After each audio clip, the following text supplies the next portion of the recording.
तिथि के अवसर पर पूर्व मुख्यमंत्री अशोक गहलोत पहुंचे, मीडिया से रूबरू हो रहे हैं। सुनिए क्या कुछ कह रहे हैं। सावित्रीबाई फुले, उन्होंने सबने इस देश के इतिहास में नाम दर्ज करवाया है। उस जमाने के आपने सुने होंगे किस्से कहानी है, किस प्रकार जब शिक्षा को लेके भी महिलाओं को पढ़ाने की पाप समझते थे, उस जमाने में ज्योतिबा फुले ने, सावित्रीबाई फुले ने जो क्रांति की है, कई तरह के दुर्व्यवहार को सहन करते हुए, वो भी एक इतिहास में दर्ज है।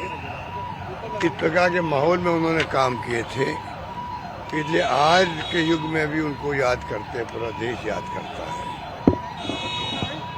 और उनके जो सिद्धांत थे, जो सोच थी, उसको लोग अपनाते हैं। आजकल तो तमाम राजनीतिक पार्टियां भी उनका नाम लेने लग गई है। तो आज वक्त आ गया है, जो वर्तमान में माहौल है उसको देखते हुए मेरा मानना है कि ज्योतिबा फुले, सावित्रीबाई फुले के जो प्रिंसिपल पॉलिसी थी, उसी प्रकार से जो महात्मा गांधी के प्रिंसिपल पॉलिसी थे और डॉक्टर अंबेडकर के जो प्रिंसिपल थे, सिद्धांत थे, नीतियाँ थी, इन सबको लेकर के युवा पीढ़ी तक ये मैसेज जाए। उस जमाने से इस जमाने तक, आज़ादी मिलने तक क्या सोच थी, कैसे संविधान बना, कैसे महात्मा गांधी के सानिध्य में देश आज़ाद हुआ, तो ज्योतिबा फुले से लगा करके अंबेडकर तक अगर इस प्रकार की जो सोच थी, प्रिंसिपल पॉलिसी थे, उसको नई पीढ़ी तक पहुंचाने का काम हम सबको करना चाहिए। मेरा मानना, तब जाकर के नई पीढ़ी अपना खुद का इतिहास बना पाएगी। वरना इस देश में चुनौतियां बहुत बड़ी है, धर्म के नाम पर, जाति के नाम पर उसका मुकाबला करना आवश्यक है।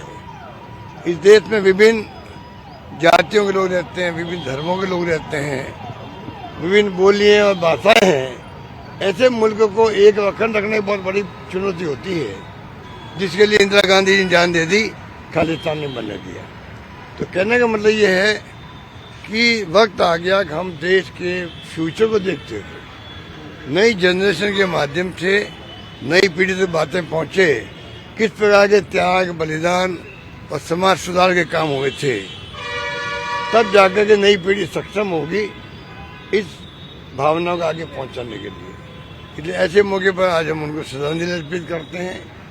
और जो उनके फॉलोअर्स है देश भर के अंदर, वो भी मजबूती के साथ में मैं देखता हूँ, जब कोई मौका लगता है कमी नहीं छोड़ते उनके प्रति श्रद्धा के भाव प्रकट करने के लिए। यही आज के मौके पर हम कहते हैं कि संकल्प सबको करना चाहिए।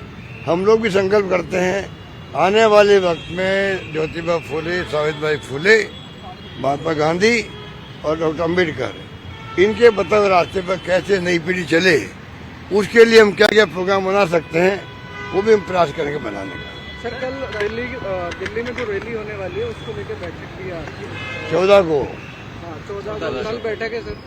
14 को कल की बैठक एंजॉय कीजिए। सर, कर्नाटक में जो घटनाक्रम हो रहा है, उसको लेकर बीजेपी कह रही है कि